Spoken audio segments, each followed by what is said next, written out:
Good afternoon, everyone. So today I'm going to re-explain the law of conservation of energy, as some of you have a doubt on this. So combination of potential and kinetic energy is called mechanical energy. So that is what we have to understand first. Now let us consider an object of mass, certain mass, placed at position A to height of h from the ground. Let us consider this as a ground.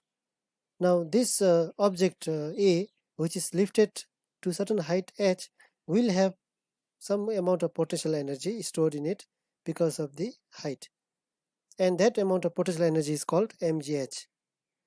And in case of position A, so at position A, when we calculate the total energy of this body, now at this point, since body is not moving, body is at rest, and body is having potential energy of mgh, because it has certain mass, and it is also experiencing the value of acceleration due to gravity, and it is also lifted to certain height h. At position A, since body is not moving, kinetic energy is 0. Now at this point A, potential energy is mgh, kinetic energy is 0 since body is not moving, velocity is 0. The total mechanical energy, or sum of potential and kinetic energy, is equal to potential energy plus 0. So that is mgh plus 0, which is mgh. Now at this point, total energy possessed by the body A, object A, is equal to mgh. Now let us consider this object falling through certain distance x. Now the body is no more at position A, so this object has fallen to position B.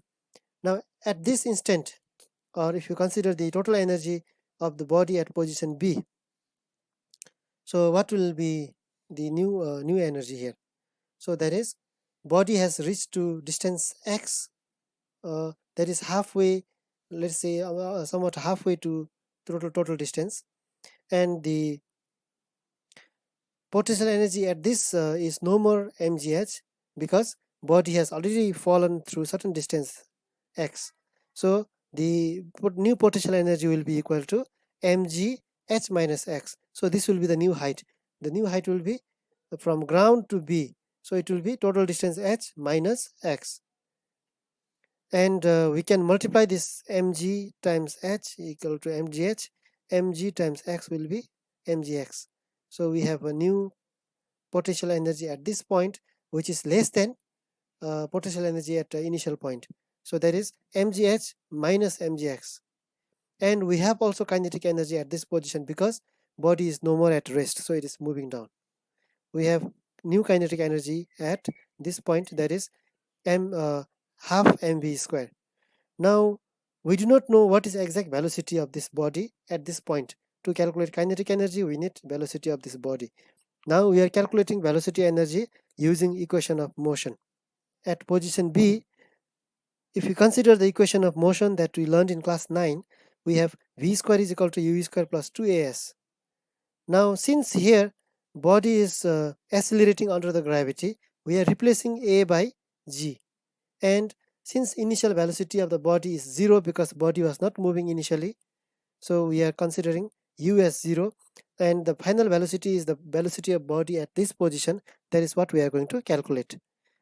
So now by replacing this a by g, u by 0, and the body which is falling from A to B is fallen through distance of x. So therefore we are considering replacing s by x.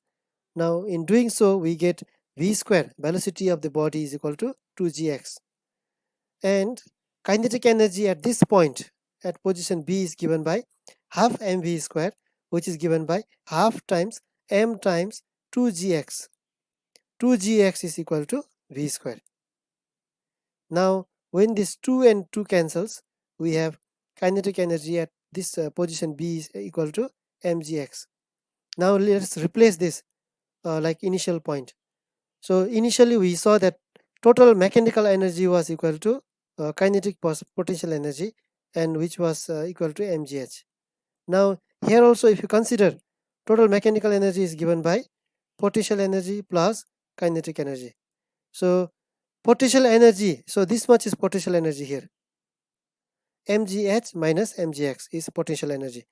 Now, since we have mgh minus mgx plus mgx, this negative sign and positive sign gets cancelled because these two quantities are equal in magnitude, opposite in sign. So one is positive, one is negative, but they are equal, so they get cancelled. Now what we are left with is mechanical energy is equal to mgh. So we are left with only mgh, which is equal to the initial energy mgh. So initially we got that mechanical energy is mgh.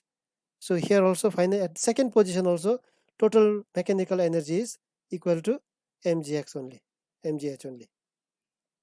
So that is what from there we can conclude that total mechanical energy at different points of a falling object remains equal, or we can say total energy is always conserved in a falling body.